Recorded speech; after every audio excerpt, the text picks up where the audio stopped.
the hint from last review, put this away, was Pirata by Simon Scarrow. Scarrow, I don't know. And I have high expectation. Well, I have already read it, naturally. Because when we look in to the by the author, that after the map, that's the cast list. Always weird when they have that. Oh, here we go. Look at how stacked this. Look at how stacked this page is. Like, it is filled. There's probably like 10-15 books here. So, and all of them are about the time period of the height of the Roman Empire, which is when this book takes place. This book takes place about 25 after Christ. So, well, yeah. So I have quite high expectations. So I looked it up on Goodreads too just now actually, and it was published in 2020. It is a compilation of 5 shorter stories, and that then together gives this entire series, this entire story. It currently, as of the 28th of August, stands at a 3.5 on Goodreads, so it's probably the lowest rated Goodreads book. So that's kind of interesting. But yeah, let's get and talk about the cover. Talking of the cover, there are a few things I dislike. I dislike the number 1 best-selling author thing. I always hate it. So, like right here. You know the author is more popular than the book when his name is bigger than the title and is highlighted more. So there's also that. I dislike that. The picture itself is kind of non-existent, you can say. Really, because it's just so hidden away. Like, there's nothing in the foreground. Even the guy who's supposed to be foreground is the background character for the cover, because the foreground is the name, and T.J. Andrews, I suppose, helped compiling the story or write it over there. And then of course the name and the subtext: pirates rule the seas, the Roman seas. So really, I would say it's quite a bad cover, and I picked it up because I was like, oh, a pirate story in the Roman times. That seems really interesting. That seems fun. I haven't read that before. Potentially really, really good. So that's what I went with of logic, but I don't know. Let's see how good the book actually is. These first chapters works kind of like an introduction to our main character and the world itself. A lot of time is spent on very long conversations between the characters, giving at times what feels like a bit too much exposition. Specifically, I think of the conversation between Clemesters and the Roman prefect. I don't know, I don't think we should have gotten that much knowledge from the Roman prefect that early. But at the same time, it's not really that long of a book. It's like 400 pages or something. Yeah, 450 pages. It's not that long, so of course you need to be efficient. Oh, I do like the overall story so far. The characters are fun and entertaining. The main character, Telemachus, is a bit bland, but works fine enough to teach us how the world works, since he doesn't know it either. Already we have had multiple action sequences, and all of them are ranging from decent to kinda great. One thing Scarrow does really well is fights aren't long and drawn out.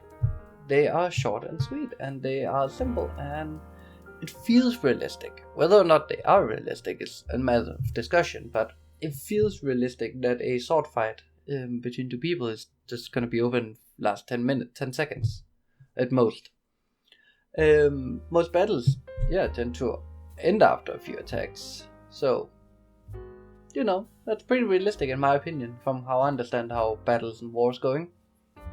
So far this book is pretty good, and the map in front is being used quite a lot, since I don't know the Roman or Greek names of places, so it's really neat to be able to look it up where people are and where they're going. This book is filled with action, man. Like, every other moment a storm is there, mutiny is around the corner, or something third. So far I can only say, if you really like action, this is a book for you. But what about the characters? Well, they're fine. most of them are serviceable. I wouldn't say they are deep beside like a few like Bulla.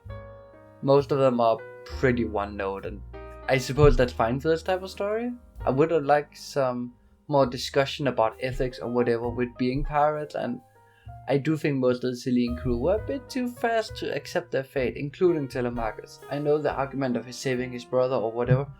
I still think just a little more gripes with what they're doing and it would have been great.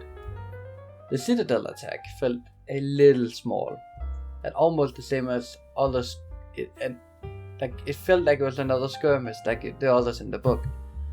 I would have loved more of a struggle to win, especially since we didn't even know Nestor was in the group of defenders before the battle was over.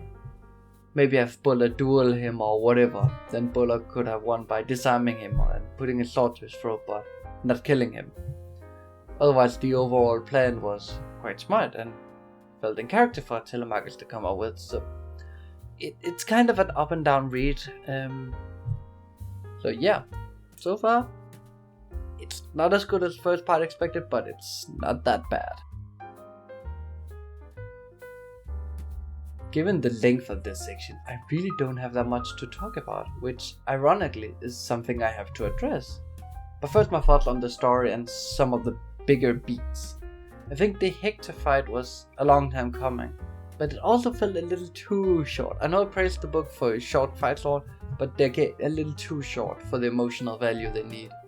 I would like for the story to delve a little more into the minds of the crew members during the fight, and especially after the fight.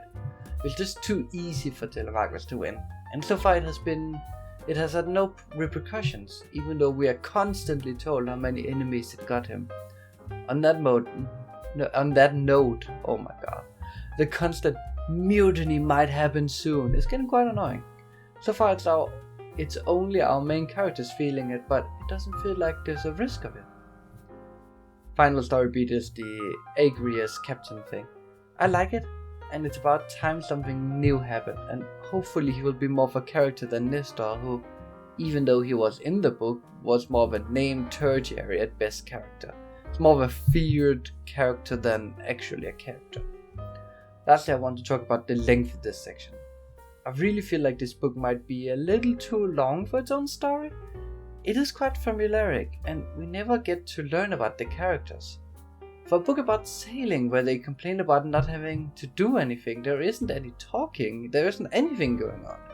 The book would much rather do time skips, which is fine, but it would be better if some pages were dedicated to learning about the crew. We haven't learned about many of them at all. We just assume the old members of Nestor's crew join without issue. Where are those conflicts? Why aren't there any conflicts? The book is so far feeling lacking and a little boring. But it's time we learn about raiding in Italia, so hopefully that is good. I can't say the book surprised me. On the contrary, it was as predictable as could be. And normally I don't mind the story following a set path, if you do something with it. Here, nothing was done. It was so obvious who the traitor was, how Telemachus united the pirates, and the basic structure of the plan. I never felt like the plan would fail, because Telemachus has never failed. Not at any point in this story has a plan Telemachus come up with failed. Everyone worries what if they fail, but no plan they had so far failed before, so why should you worry? Shouldn't there actually be a tale of hubris? Because they never failed. But they should probably then have had a plan that failed, so that the fear of failing was present, and the one saving the crew isn't Telemachus but someone else, redeeming character or whatever. I don't know, the books disappointed me, man. Even the pirate captains weren't impressing. They're just following along like the crew does. It's frustrating. It could be an epic seafaring story where the motley pirates take on the mighty Roman Empire. Instead, it's a captain that can fail, followed by a lot of characters but no personality. Should you read this book? No, I honestly don't think so. I think it's so bland, it's boring, and I think there are way better pirate story out there. I'm gonna try and find some because it seemed like a really interesting story, like seafaring pirates. It has the potential to be epic adventures. But this one, no. If you like pirates, if you like the Roman times, still don't read it. I could not recommend this book. It's so formulaic and it's boring as balls. The main character can't do anything wrong. I mean, I'm kind of surprised with the 3.5 rating on Goodreads. I would probably have given like a 2 at best. But, I mean, everybody has the right for their own opinions and tastes. But I cannot recommend this. So yeah, that was my review of Pirata.